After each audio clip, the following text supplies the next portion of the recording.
Tila katapusan na nga ng Administrasyong Duterte matapos na lumabas ngayong araw na tuluyan ng namaalam si VP Sara Duterte sa Office of the Vice President matapos nga napaboran ng korte ang inihaing impeachment ng ilang mambabatas.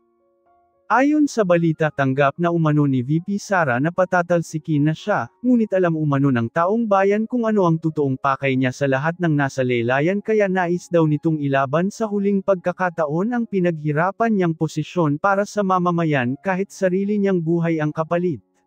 Samantala tila talagang tagilid na si VP Sara matapos ilabas ni Cheese Escudero ang mga ebidensya laban sa alkalde, narito panoorin ang video.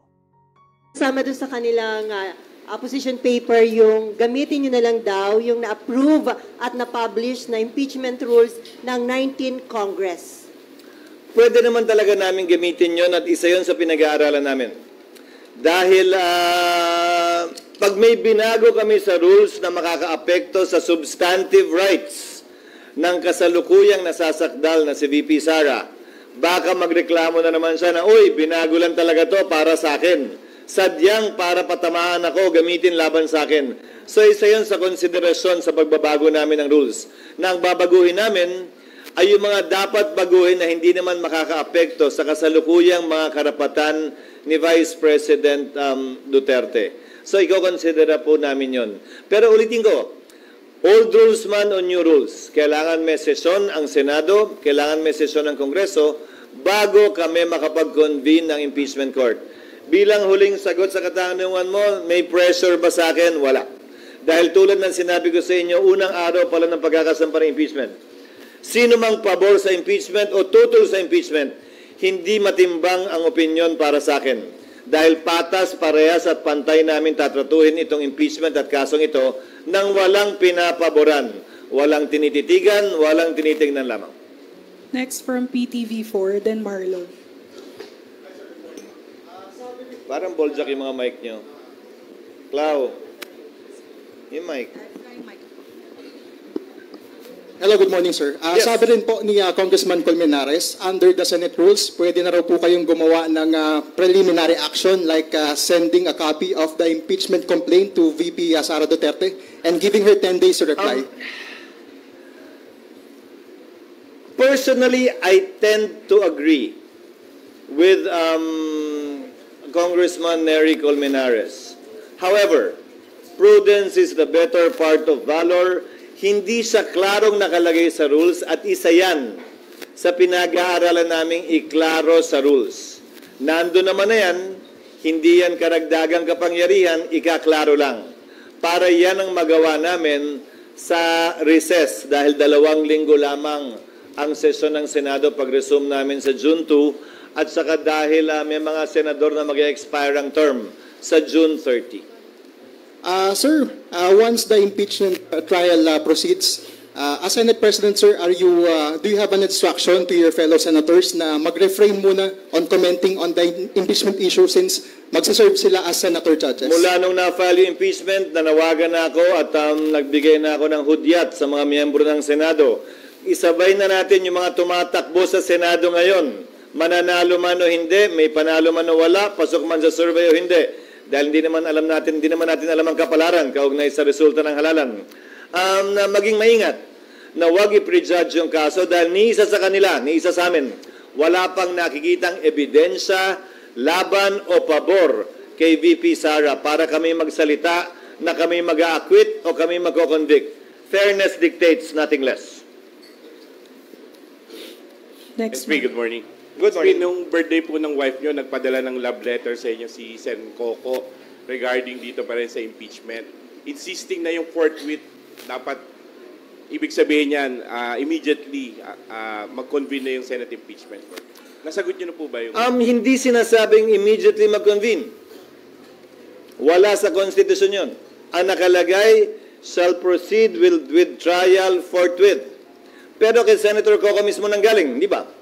Nung in-interview niyo siya pag-file ng impeachment, hindi na abot dahil magsasagutan pa din eh. Magpa-file pa ng answer si VP Sara, magpa-file ng reply ang kabila, ang prosecutors, maaari mag-file ng rejoinder si VP Sara, maaari mag-file ng sir rejoinder ang prosecutor, maaari mag-file ng anumang ad cautela pleading ang magkabilang panig bago kami makapag-set ng pre-trial. Sang-ayon sa rules of court na suppletorily applicable sa amin, pre-trial shall be set no more than 30 days from the time the issues have been joined and the last pleading has been filed. So, 10, 10, 5, 5, 5, 5, 5, 5, plus 30. Ubus na rin eh. Bago magsimula ang trial. Ulitin ko, kaya tinawag na free trial, hindi pa trial yon. Eh pag trial yun, sinabi na lang sana trial, hindi free. Di ba? Pre-trial pa lang yon. So hindi naman talaga kakayanin na mag-trial agad-agad tulad ng ginamit niya sa kanyang sulat, di ba? But nevertheless, I respect Senator Pimentel as a lawyer, and I know he's a bar top-notcher, so we will nevertheless refer this matter to the Senate Rules Committee and to the legal team that the Senate is slowly but surely building up in connection with this case para naman matimbang at makonsidera yung kanyang suggestion. Kasi para sa inyo, SP, under your leadership, how do you deal with that word, forthwith, in the Constitution? Forthwith, within the bounds of law. Illegal na mag-convene ako ngayon dahil wala kaming sesyon. Ayokong madaliin dahil nag-relax ang Kamara ng 2 buwan tapos mamadaliin kami ngayon. Pangatlo, bakit iba ang pagtrato ko sa kaso ni VP Sara sa pagtrato ng Senado noon sa mga naunang impeachment? Na nung may recess ang Senado, nag-recess ang Senado. Hindi nag-convene ng recess. Tinuloy nung nakapag-convene na ng may sesyon, tinuloy sa recess, pero hindi nagsimula, inintay matapos ang recess. Baka mamaya may reklamo na naman manggaling sa kampo niya. Naika nga, minamadali ito. Kung papakinggan ko yung mga gustong ma-impeach si VP Sara at gagawin ko yan, magre-reklamo naman yung kabila na minamadali talaga ito. Unawain ninyo at uulitin ko. Baliwala sa akin at hindi bali sa akin ang anumang opinyon o suwestyon o pagtulak ng mga partisano, pabor o kontra sa impeachment, pabor o kontra kay VP Sara. Gagawin namin kung anong tingin naming tama at dapat na ayon sa batas at sa konstitusyon nang hindi nagpapa-apekto sa kanila. Sir, will you ask the President to have a special session of Congress? No.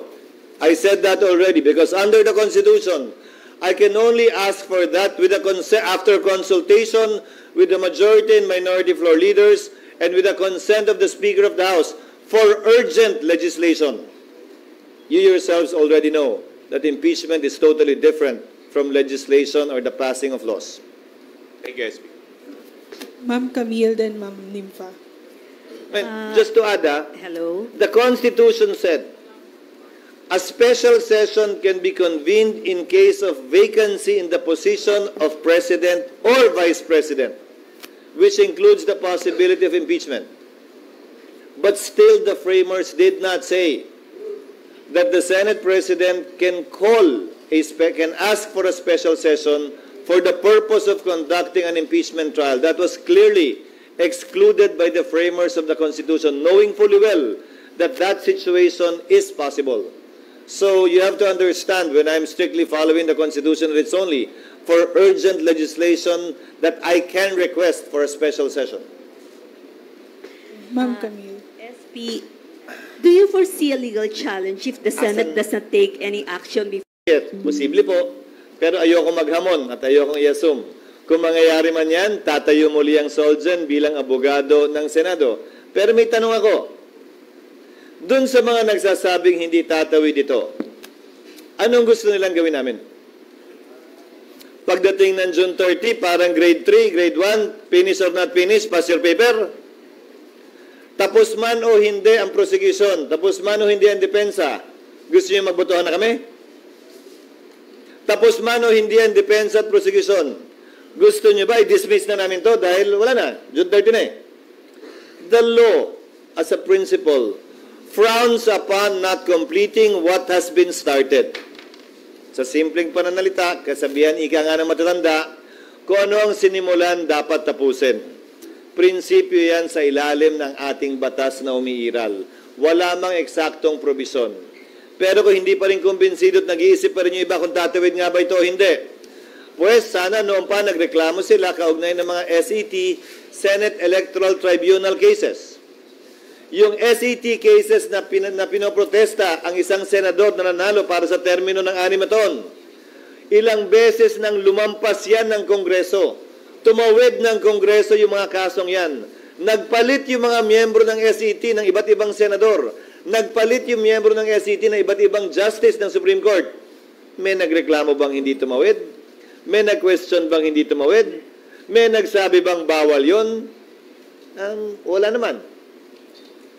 Ngayon, inuunawa ko na siyempre, highly politically charged to, may magko-question palagi. At hayaan natin ang Korte Suprema magpasa at mag-decide.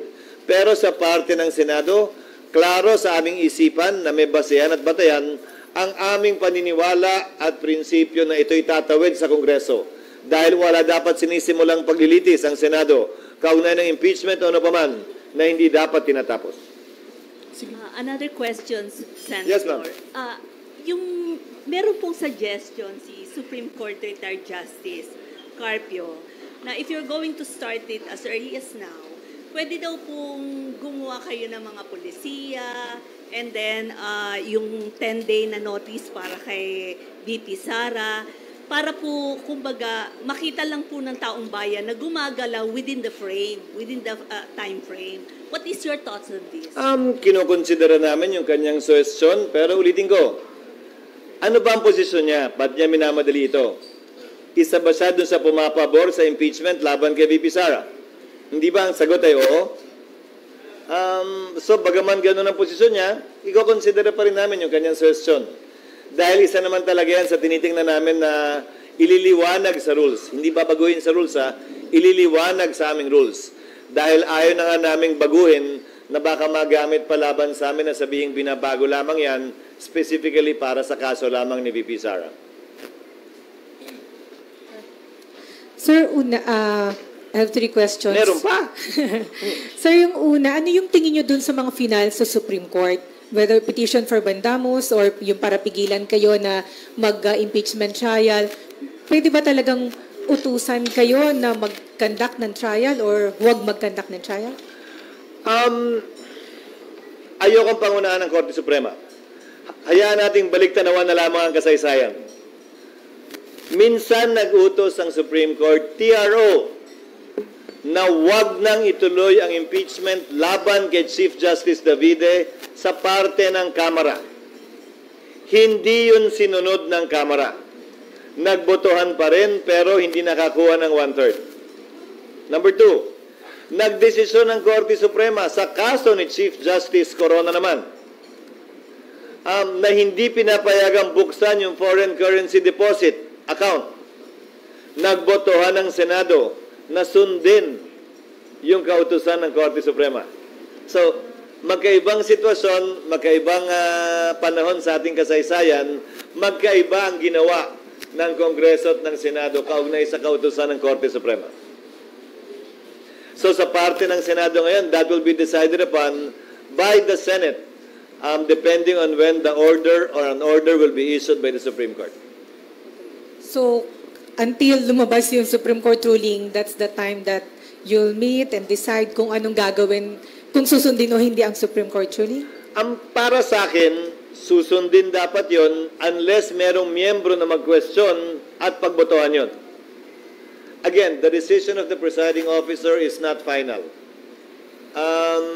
It's the decision of the impeachment court as a body that will be final, whether I agree with it or not. Okay. But if you ask me, we should follow the Supreme Court decisions on this matter as a general rule. Okay. And kasi, bakit ganun, sir? Ibig sabihin, depende din kasi sa mga nakaupong justices. Depende at kung sa pananaw namin ay tama ba yun o baliwala naman din. Kamukha na rin na impeachment complaint sa Kamara. Nagbotohan pa rin, pero hindi naman naka 1/3, so yung resulta pareho lang din.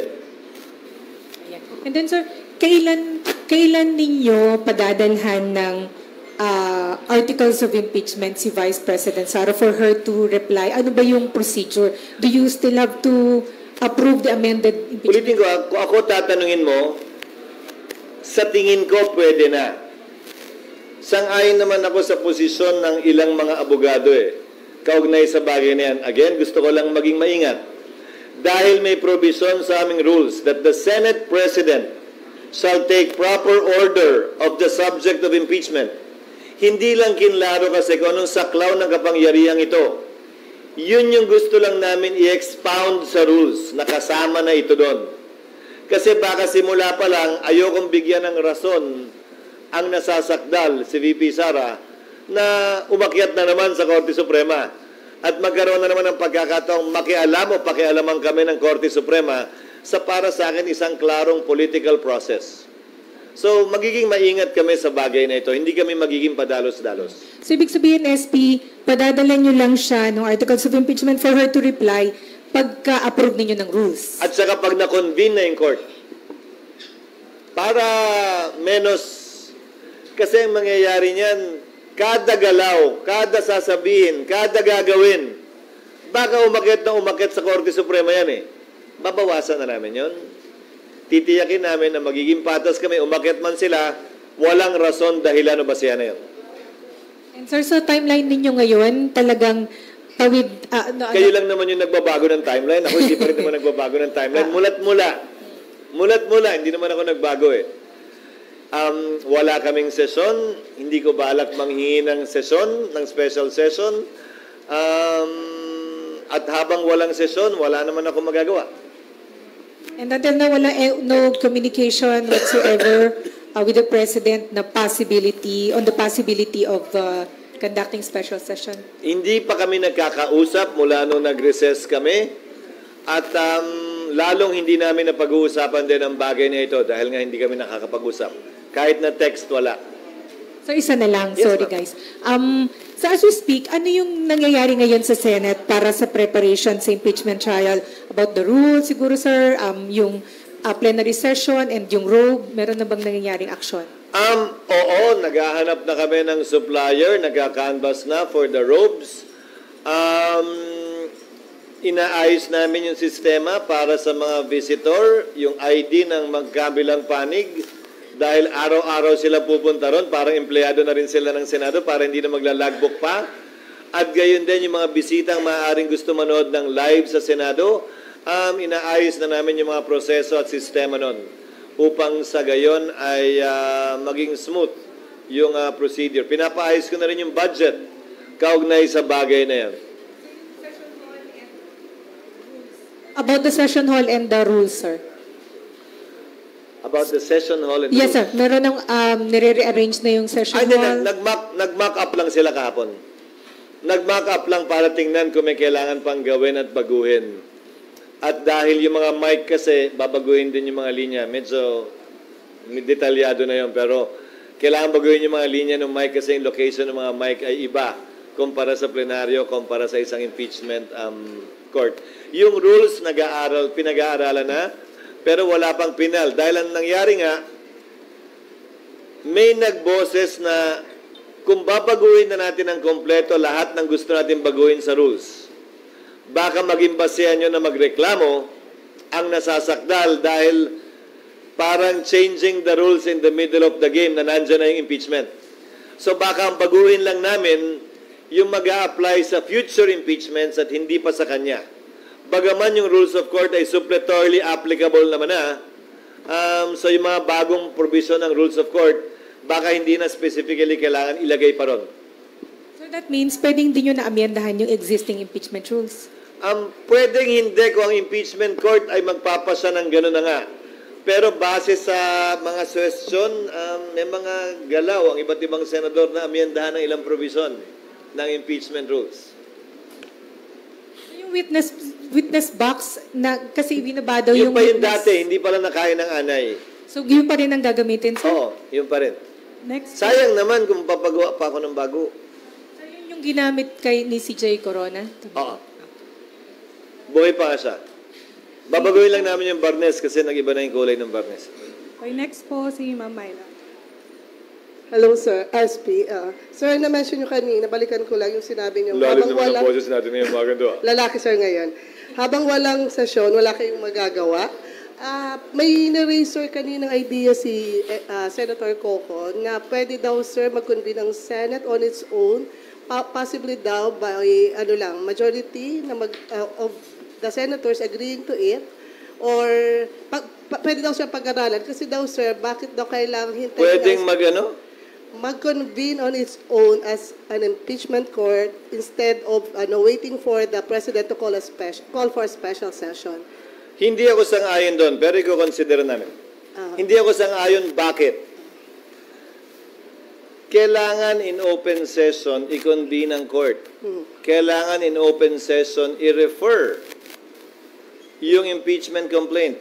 Kailangan in open session, sumumpa yung mga senador bilang judges. Ngayon, kung gagawin ko yan, tataliwas yata yan sa posisyon at paninindigan ko na buong ingat naming itutuloy ito nang hindi minamadali at walang ginagawang pagkakamali o misstep. Pag ginawa namin yan, parang binigyan mo lamang ng dagdag na namang rason ang nasasakdal na umakyat na naman at questionin yan. Dahil ideya at opinion lamang yan na wala naman tinatayuan talagang probisyon ng batas. Sir, parang sinasabi niya kasi, yung gagawin yung move naman is not you acting as a legislative body, but as an impeachment court. So, parang outside... Asan pa rin nga sa rules yan? Pag ginawa ko nga yan, kung ikaw si VP Sara, kakwestiyonin mo, hindi. Kakwestiyonin mo, di ba? So, ba't ko dadagdagan pa yun? Pero sir, sinasabi mo, pwede consider... Sa ngalan na mamadali ito ngayon? No, not necessarily, sir. No, so, ba't ko gagawin? Ba't ko gagawin na pwedeng questionin? Pero the fact, sir, that you said na it may be considered, tama ba? Na pwede makonsider yun. No, I'm referring it to the Rules Committee and the legal team, but I'm answering you based on my opinion. As I said, sa opinion ko, ba't ko bibigyan ng bala at armas ang nasasakdal para questionin yung proseso namin? Why will I go out on a limb on something that's not been tested? Why will I do something that hasn't been done before? Lahat ng sinasabi kong gagawin namin, nagawa na dati ng Senate as an impeachment court o nagawa na ng Senate kaugnay sa ibang function namin kabilang ng SET. Hindi isang bagay na iniimbento ko lang ngayon sa ngalan ng impeachment complaint kay VP Sara. Ba't ba siya naiba? Sir, hindi siya espesyal. Ang tingin ko hindi espesyal na impeachment to tulad ng mga pinagdaanan naming impeachment complaint. Yes, sir. Kung hindi manggagaling sa user initiative, let's say may majority members na nag-sign ng manifesto, calling you, urging you. That's not under our rules. Well, we can meet here. They can meet here. Majority can meet here. I can even join them. So in short, sir, hindi ka mapipressure kahit ng mga ganong opinion ng majority ng kasamahan mo sa Senate? Yung assumption mo, ang layo na, sumulat pa lang si Coco, minority pa siya, majority ka na agad. Hindi, malayo na yun eh. Ang layo na. Pero sir, nire-raise yung idea na possibility siya. Hindi, it's not something far. Pero, I mean, if he gets the support of the majority members, then that becomes a possibility now. Ang layo na nga eh. Una, minority ang sumulat, ni hindi miyembro ng majority. Sabi ko, hindi ako sang-ayon, pero i-refer ko sa legal team, sa Senate rules, para i-considera nila.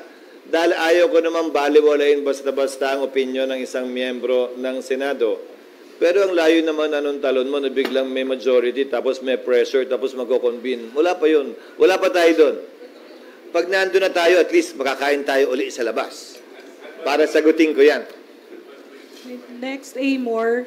Then, palimit na lang po yung questions up to follow-up para po mabigyan ng chance ng ibang magtanong. SP, to clarify po, yung status po ng impeachment now is ongoing yung preparations for the logistics and then dinadraft po yung rules? Dinadraft yung proposed amendments sa rules. Hindi namin dinadraft yung rules. Proposed amendments dahil it's the Senate as a legislative body that should approve the rules. And not the impeachment court, the Senate. And ang nagda-draft po, tama po ba yung Office of the Senate Secretariat? Senate Secretary? Yes, the Senate Secretary in conjunction with the legal department of the Senate and in consultation with some practicing lawyers. Ito po yung i-approve on the first day of the session? Ito yung ipopropose namin for approval on the first day of the session. Opo. And SP, pa-specify lang po ng timeline na nakikita nyo po sa ngayon, kailan yung start, for example, ng pre-trial and yung trial mismo? Depende. Ulitin ko pag inotorisa ako na ako lang magpadala ng summons na tingin ko pwede at dapat, pero kailangan pahintulutan ng plenaryo, 10 araw para sumagot. Mag-file ng answer. Matapos niyang matanggap yung summons namin. So, kailan niya matatanggap yon? So, gawin mo 2 araw. 10 araw matapos matanggap naman ng prosecution na makapag-file sila ng reply. Kung gusto pa nila mag-file ng iba't ibang pleadings, tagli-5 araw yun mula sa pagkakatanggap. So, inulit ko, rejoinder, surrejoinder, ad cautela pleadings which can mean anything. Meaning, pwede sila magsagutan hanggang gusto nila. Pagkatapos nun, sangayon sa Rules of Court, that has supplementary application to the Senate Rules on Impeachment, not more than 30 calendar days for us to set the pre-trial. Yung pre-trial pwedeng tumagal ng 1 araw hanggang 5 araw.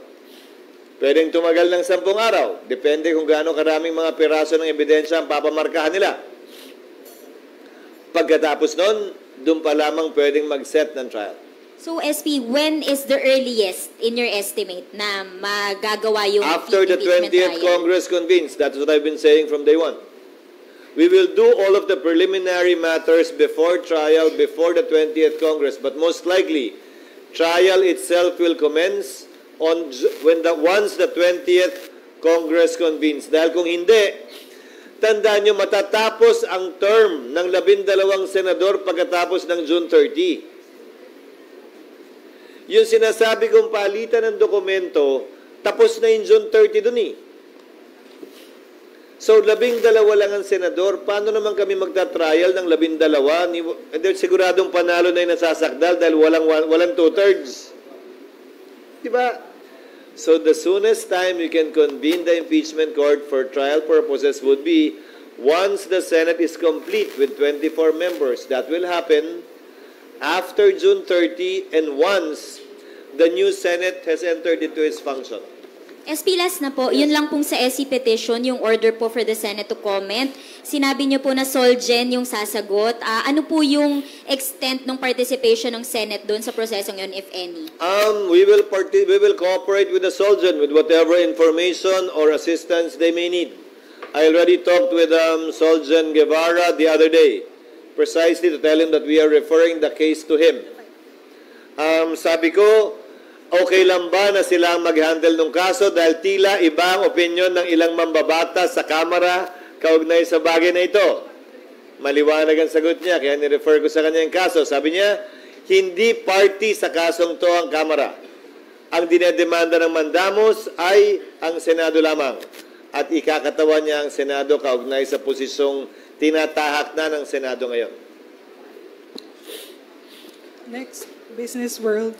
Sir, good morning. When do we expect the response from the Solgen on the what? On yung response po ng Solgen on the SC's order? They will comply with the periods given by the SC. I think the period given was 10 days ba? 10 days from receipt. So, they will comply. Sir, on another topic na lang po. President Marcos signed earlier yung extending the term of the PCG commandant to 3 years po. So are we expecting that this law would secure our disputed waterways amid the tension with China, sir? Well, the current commandant of the Coast Guard has been doing a good job, both in the eyes of the President and to my mind as well. And I completely agree, if at all, with the extension of his term. This was one of the amendments to the Coast Guard law that the President asked for. And I was the one that sponsored it on the floor.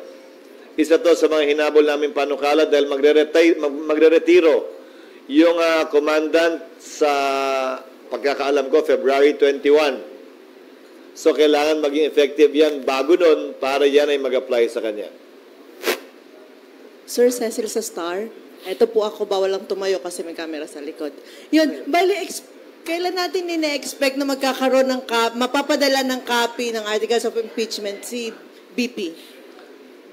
After June 2, pag na-approve yung rules authorizing me to issue the summons and a copy of the complaint. Sa katunayan, sumulat ang isang abogadong nagpapakilalang abogado ni VP Sara. humihingi ng certified true copy ng complaint. Ang isasagot ng secretariat ay in-upload namin sa website yan. Hindi kami, sa pananaw namin, wala kami sa lugar mag-issue ng certification dun sa impeachment dahil Kamara ang gumawa niyan. Tinanggap lang naman namin. So kung gusto niya, manghingi siya ng kopya sa Kamara, pero nasa website ng Senado yung kopya, at intayin lang niya kapag maayos na yung rules ng Senado, makakatanggap sila ng may sapat na panahon para sumagot doon sa impeachment complaint pag napadalhan na sila ng summons. Speaking of the lawyer, kakilala na meron ng mga legal personality sila na lumalapit para nga doon sa mga proceedings about the trial? O ito pa lang na... Yun pa lamang. At ang problema ko doon ay wala pa kasi yung impeachment court eh. Wala pang abogadong formally nag-e-enter ng appearance para sabihin nga kami ang abogado ni VP Sara. Malay naman namin kung totoo yun. Hindi ko sinasabing nanloloko yung sumulat, pero malay namin kung totoo yun. Wala pa naman sa tamang proseso. Kailan po mag-start yung ganung tamang proseso, sir? Pag na-convene yung impeachment court. Pag sumumpa yung, mako-convene yung impeachment court kapag sumumpa yung mga impeachment judges. Yun likely June 2 or yung after na ng June 30? June 2. After what? After na ng June 30 June or June 2? June 2, posible i-convene na yung court or amendahan lang yung rules na ino-authorize ang Senate President na gawin lahat ng pinag-usapan natin kanina. Pag nag-convene yung impeachment court, susumpa na muna yung mga senador sa 19th Congress. All 23 of us. Tapos, pag yung trial, magsimula na talaga sa 20th Congress, para sa akin, ang susumpa na lamang ay yung mga bagong senador. Hindi yung mga miyembro ng 19th Congress na matatapos pa ang termino sa 2028. Last na, sir. So kalahati nila yung susumpa pagdating ng 20th Congress. Okay, last na, sir. Ano yung common sentiment ngayon ng mga senador when it comes to impeachment if na pinaparating sa'yo? Thank you. Hindi ko sila nakakausap dahil busy sila sa pangangampanya. Siguro yun na yung sagot sa tanong mo. Busy sila sa pangangampanya. Hindi, busy sa pangangampanya kung kaya't at wala namang sesyon. Talagang panahon ng kampanyahan ito. Kaya hindi para sa kanila na mangulit kaugnay sa bagay na ito. So far, yung opinion at sulat na pinadala o liham na pinadala ni Senator Pimentel sa pagkakakilala ko sa kanya, may mga malalakas lang talagang paniniwala at prinsipyo si Senator Pimentel. Alam ko, nangangampanya din siya mismo. Pero para sa kanya marahil kung anong tingin niya ay tama, yun ang ilalagay niya sa kanyang liham. Kaya ginagalang at nirespeto yung kanyang posisyon.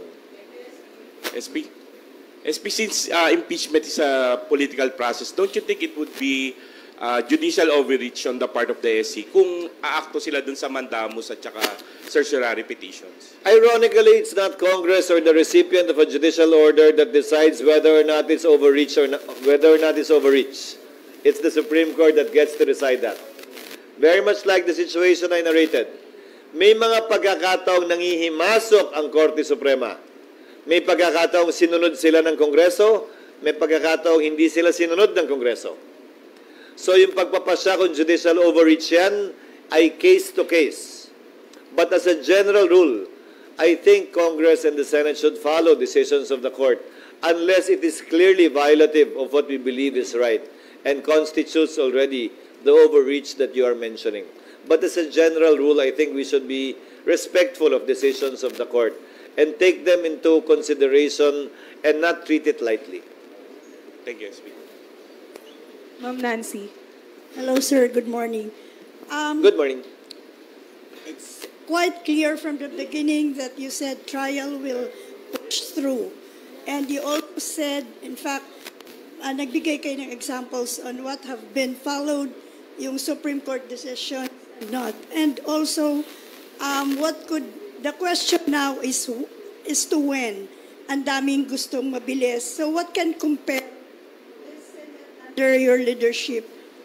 Briko, Wala. Sino ba yung may gustong bilisan? There are petitions in courts. I go, but those who want to rush the process are against the Vice President. are in favor of impeachment. Okay. Partisano nga eh.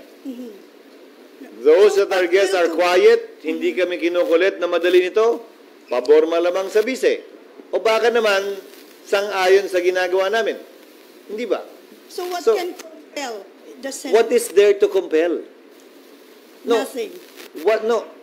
That's not my question. What is there to compel? Not track. To immediately start the proceedings. Why? Not June 2. Why? Before. Why? Yeah, the word, well, baliktad. So, word na forthwith. Exactly. Why? Forthwith. Corona impeachment. December 13 final, nag-hearing January 19 dahil may recess. Oh, mahigit 10 buwan yun. Forthwith, may nagreklamo ba? But not 5 months. Wait, may nagreklamo ba? This is not 5 months. That was the recess. That was the recess at that time. Merceditas Gutierrez impeachment. Same. Ito, 1 week ha. 1 week pa ang session ng Senado. Hindi nag-convene yung impeachment court. Kami 2 hours. Nagreklamo ba kayo na madalin? Nagsabi ba kayo na mag-convene yung impeachment court ng December?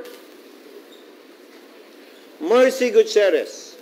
March 23, final ang impeachment. Nag-adjourn ng Senado March 26. Nag-convene ang impeachment court late May na rin. Mahigit 10 buwan din. Dahil nagkataon, yun din ang recess noon. Nagreklamo ba yung nagreklamo ngayon? Now, why should I treat this impeachment complaint differently from that of Gutierrez and Corona na nagkataong tumugma din sa recess? So I ask the question, why should we do it? Is the VP special? Or marami, nagigigil ka lang ba na matuloy na talaga to? Anong pinagkaiba? I don't see the urgency, neither do I see the basis for compelling us. Again, principally because we're merely following precedents na nagkataon ng ganun. Ni walang nagreklamo, ni isa sa kanila na mag-hearing kami nung Pasko nun. Nandun ako sa Senado nun eh. Na mag-hearing kami nung Mayo, bagaman walang eleksyon nun. So tatawid siya sa 20th Congress. There's no, wala hong bawal doon. I mean, walang legal questions na pwede siyang magamit.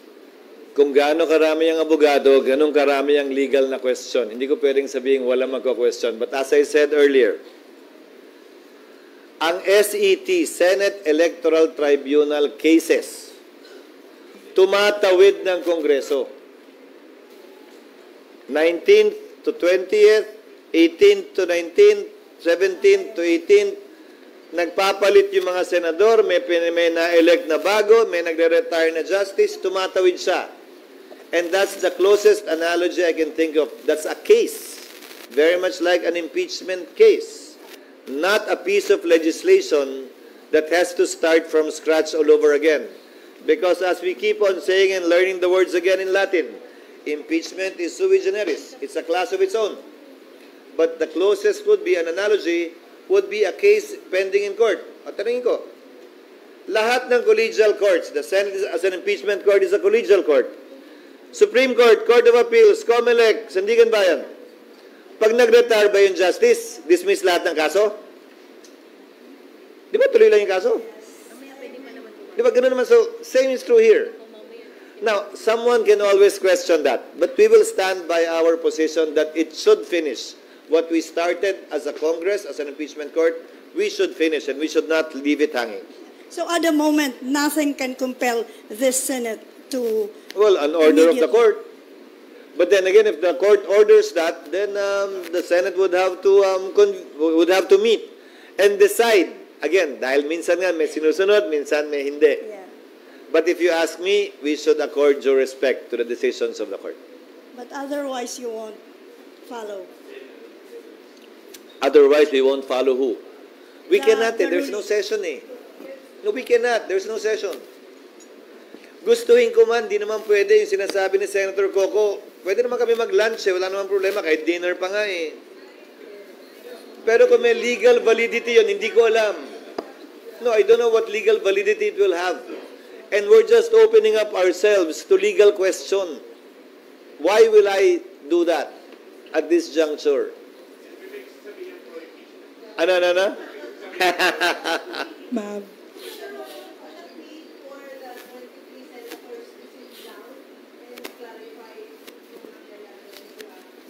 June 2.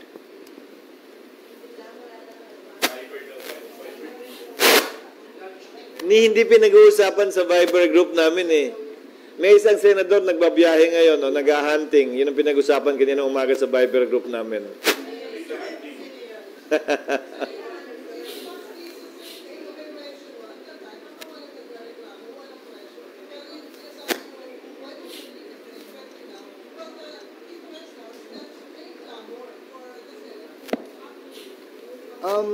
What clamor? From who?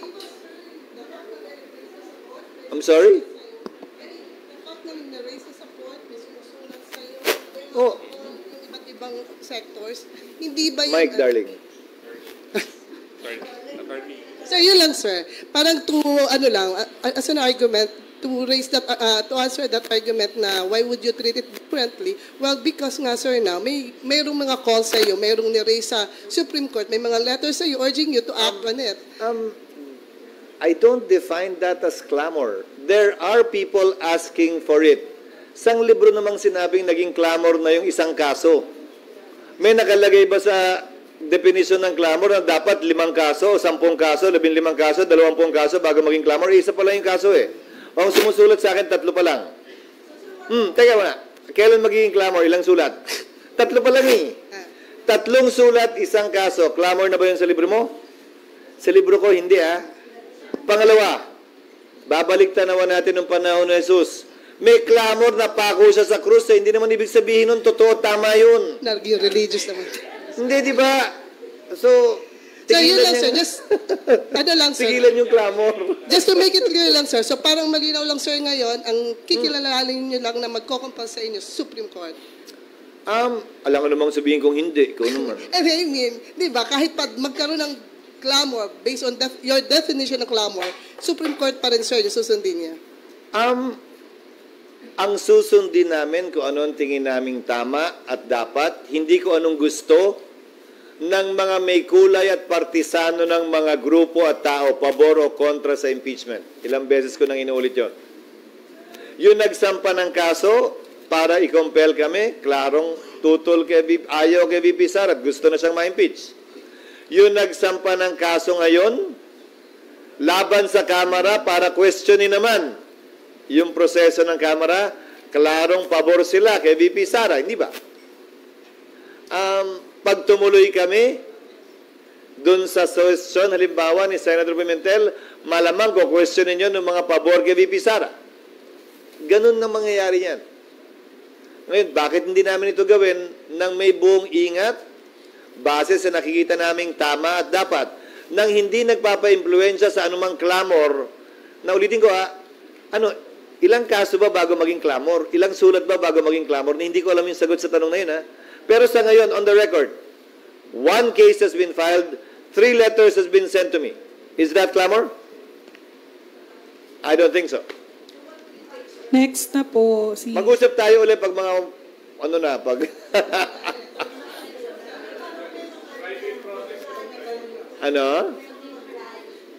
Kumemag? Meron na, di ba? Kakausapin namin sila na kahit anong rally, illegal ang gagawin namin. Kung talagang gusto nilang ma-impeach si VP Sara, kailangan namin gawin ito ng tama. Pag ginawa namin ito ng mali, parang binibigyan lamang namin ng armas. Kung sundin namin sila talaga, parang binigyan lamang namin ng armas at bala yung nasasakdal para questionin ito, i-reverse kung ano man ang ginagawa namin. Hindi ganun yun. Okay, next, Mav. Hi, sir. Sir, you mentioned kanina na pag-uusapan na rin po yung budget. Sir, may ballpark figure na how much the Senate will spend? Actually, may nakita akong proposed budget na in-strike down ko agad kasi gusto nilang pakainin lahat ng nandun. Sabi ko, hindi naman kailangan pakainin yan. Kanya-kanyang kain yan. Parang nag-impeachment lang, kailangan pakainin lahat ng empleyado. Hindi naman ganun yun. Hindi naman namin ginagawa yun. nag-impeachment lang, kailangan ng pakinin lahat ng abogadong nandun, kanya-kanya na yun. Di ba? So, yung gastos namin sa robe, halimbawa, nakita ko yung ballpark estimate nasa, I think, 6,000 to 8,000. Kada robe. Mas mahal pa yung pag-dry clean, kaya sabi ko, gawin mo ng dalawa at bahala na sila mag-dry clean. Kung ayaw nila i-dry clean, problema na nila yun. Di ba? Alam nga namang, hindi na natin sagot yun. So, gawing dalawa, pero hindi na natin sagot yung dry clean dahil lumalabas sa kanilang estimate, mas mahal pa yung dry clean doon sa actual na robe. Sir, merong omnibus na estimate ng gastos. Maliit lang eh. Actually, sa tingin ko, labas ang lawyer's fees, ha? Because we plan to engage the services of some practicing lawyers and a law firm. Although hindi pa nasasapinal yun, wala pang amount. Wala pa sigurong 1 milyon ang gagastusin namin.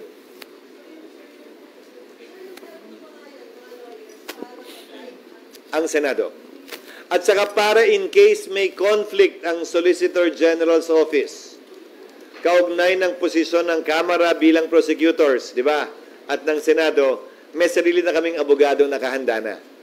Hindi kami mapipilay, kumbaga. Kaya kailangan namin ng sarili naming law firm na i-engage. Kasi tandaan mo, sa kaso ng impeachment, prosecutor ang House eh. So ayaw naman namin lagay sa alanganin ng Solgen, pipili siya ng kakampihan kung kami nagtutunggali.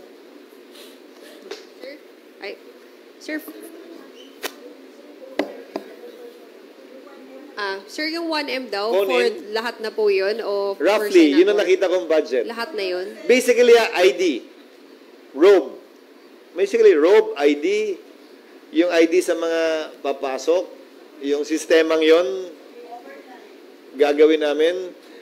May honoraria, pero hindi pa namin alam kung ilan yon at yung lawyer's fees, yun ang wala pa.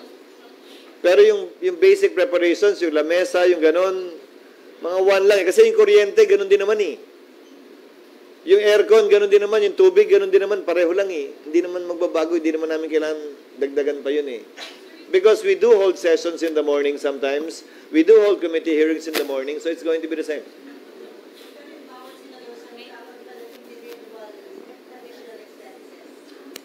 Bawat senator, sir, magkakaroon pa ng individual additional expenses. Chargeable na sa offices nila yun. Chargeable na sa offices nila yun. Because most, if not all, senators have lawyers. Most, if not all, senators have law firms retained to advise them on legal matters. So kasama na yun. Sa budget nila, hindi na kami maglalabas ng dagdag pera pa doon. Okay, next, RG. Sir, mag-iiba lang ako ng topic.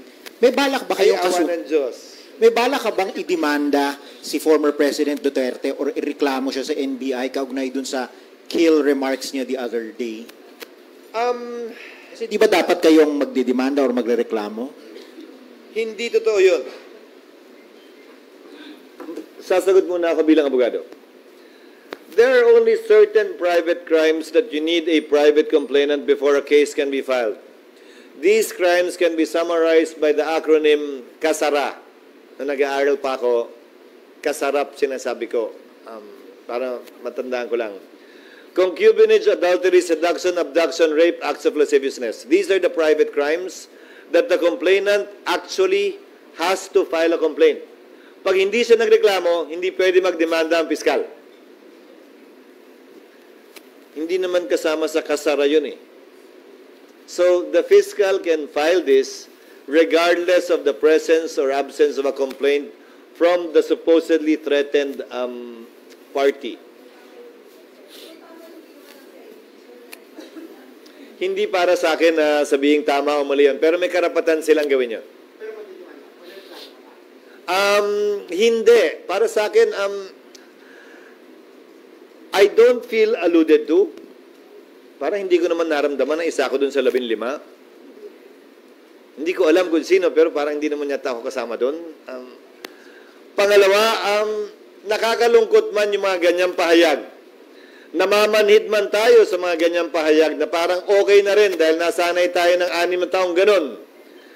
Sana kung may sagot man doon, kung may buwelta man doon, kung may sukli man yun, siguro sa balota na lang natin tingnan sa pamamagitan ng ating mga kababayan.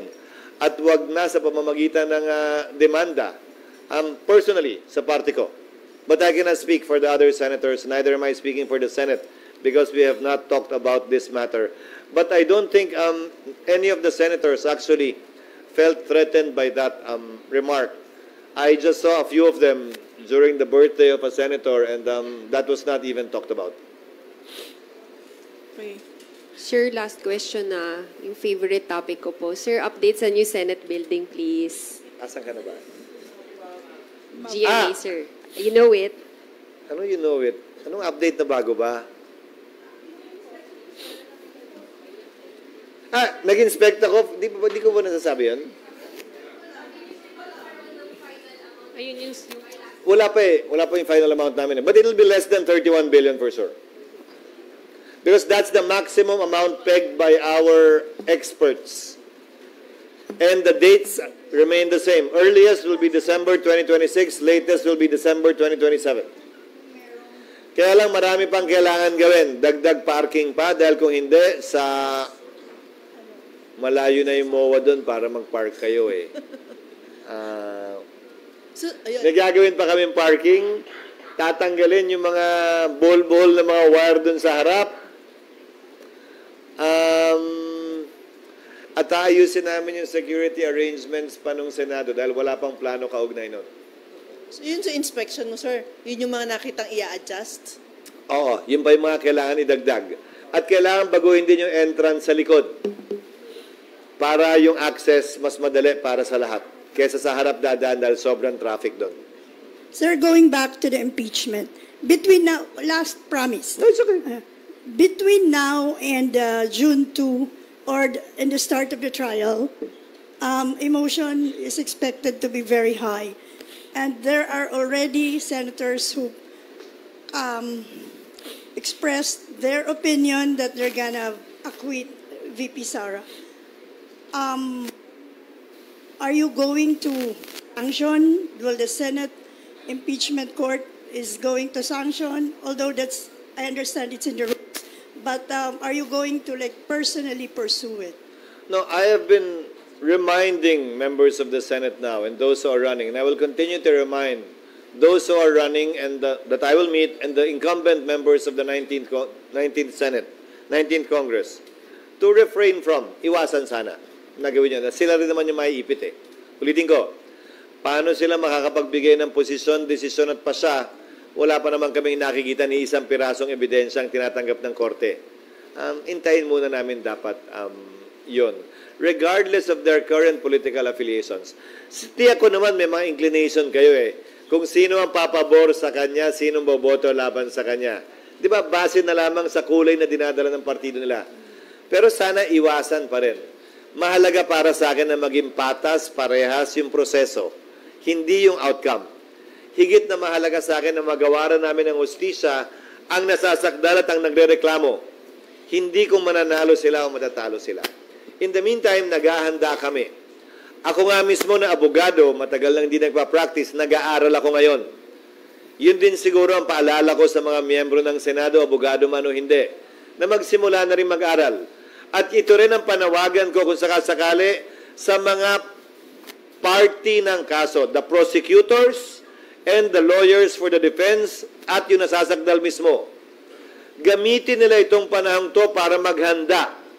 Wala kaming tatanggapin hanggat maaari na puwang para mag-delay once nagsimula ito. Dahil nga, ang haba na ng panahon para mag-prepare. Hindi pa man namin napapadala ang kopya ng summons at impeachment complaint sa nasasakdal. Available naman na yung kopya eh. Madali at pwede ng paghandaan ngayon pa lang. Sa katunayan, kino-question na nga nila sa Korte Suprema eh. So hindi nila pwedeng sabihin kulang ang panahon nila para maghanda sa sagot ha. Dapat pag nagsimula itong prosesong ito, tuloy-tuloy na at wala kaming papahintulutan na anumang dilatory tactic mula sa magkabilang panig. Na keso hindi kami handa, keso wala pa ito, ngayon na nila dapat ginagawa lahat ng yan. Last two questions from Ms. Ellie tsaka Nim Farabel. Baka naman pinipilit ka lang, kung wala na, kakain na tayo. Sir, may mga lawmakers na kinukonsider na yung mga social media platforms, pakuhanin na ng congressional franchise to operate para daw matiyak na nagko-comply sila sa mga existing laws. Do you support that? Wala yan sa ilalim ng batas ngayon. Kung i-require yan, kailangan magpasa ng panibagong batas. Pangalawa, parang ikaw, reporter ka, kailangan bang kumuha ng congressional franchise? Hiwalay sa stasyon mo? No, Hindi, di ba? Pero sa kasalukuyang teknolohiya kasi, pwede ka nang mag-vlog ng sarili mo lang. So by analogy, ganun ba talaga yung gusto natin? Gusto ba nating limitahan yung nagbibigay sa atin ng impormasyon o gusto nating dumami yon? Depende sa magiging polisiya ng pamahalaan. Para daw, sir, ma-regulate kasi maraming umaabuso, involved sa mga misinformation, mga fake news. Admittedly, but for as long as it does not constitute what we call prior restraint. Because prior restraint is prohibited by the Constitution. Number two, the Constitution is specific, not only with respect to prior restraint, but with a specific provision. No law shall be passed abridging the freedom of speech, of expression, or of the press. Now, that phrase, speech, expression, and press, already has a different meaning given the internet. Dati ang ibig sabihin lang yan, radyo, dyaryo, TV. Ngayon, malawak na ang ibig sabihin niyan dahil sa internet at iba't ibang social media platforms. So, it will have to stand constitutional scrutiny kung ano man yung batas na ipapasa ng Kamara kaugnay sa bagay na yan.